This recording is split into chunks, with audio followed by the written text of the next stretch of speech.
So yeah, I'm really happy now, but tomorrow I need a rest.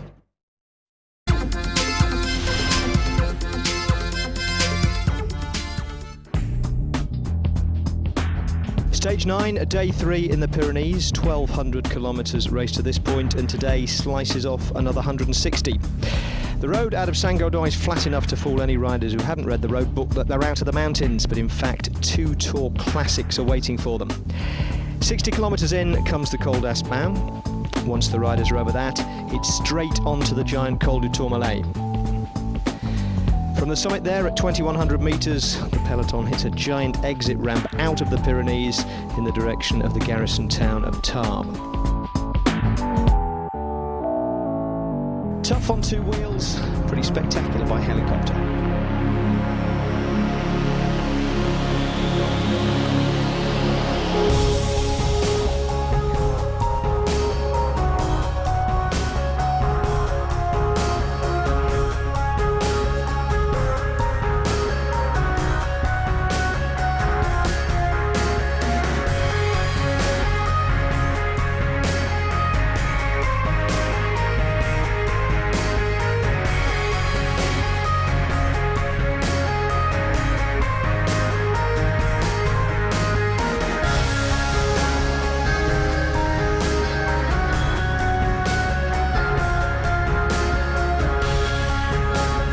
With a 70-kilometre downhill run to the finish, the racing among the overall contenders was never likely to match the scenery on stage 9.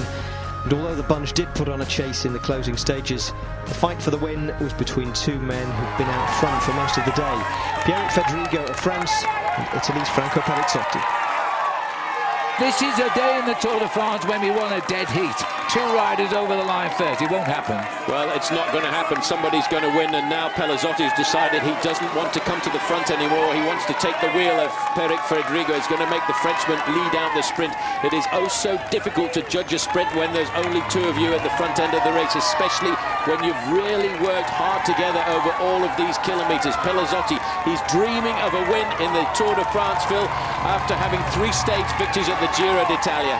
Well, this is going to be, I think, the way Fedrigo is leading out here. Pelizzotti does have a good sprint. Who knows what's left in the tank, though, after a ride through the Pyrenees. He's going to have to lead from the front. The Frenchman, he was looking the wrong way.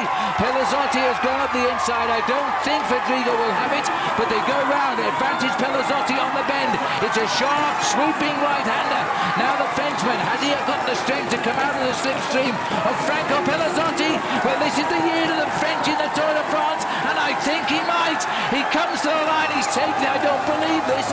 3 stage wins and only on day 9 of the Tour de France. It is fantastic. That's a brilliant performance by the French. This really has been their tour this year, and this is a pretty dodgy corner here, a sketchy corner, and I tell you what, Pelizzotti had read the book, but he couldn't get it quite right. Swinging round the corner there, this looks like Velits. It is Velits, and he finished well up yesterday. Now, as we line up for the finish here, Velits is all over the road. Frere's making his move on the right, through the middle, a white jersey of Sergei Ivanov, and that's the finish of a sprinter. After a tough day in the saddle, Oscar Freire finishes it off for the main field. Quite a big main field has come away from the Tourmalet today, but the French have got a 3rd stage win in this year's Tour de France, and Pierrick Fedrigo, for him, well, it's his 2nd ever, because he won in Gap in 2006. There's the stage result, the 1-2, the same as it had been since the slopes of the Tourmalet. Then Oscar Freire in search of a stage win today, but instead only leading home the bunch 34 seconds late with timing the catch. In that bunch were all the big names. Bradley Wiggins getting used to rolling in next to the likes of Carlos Sastre and Lance Armstrong.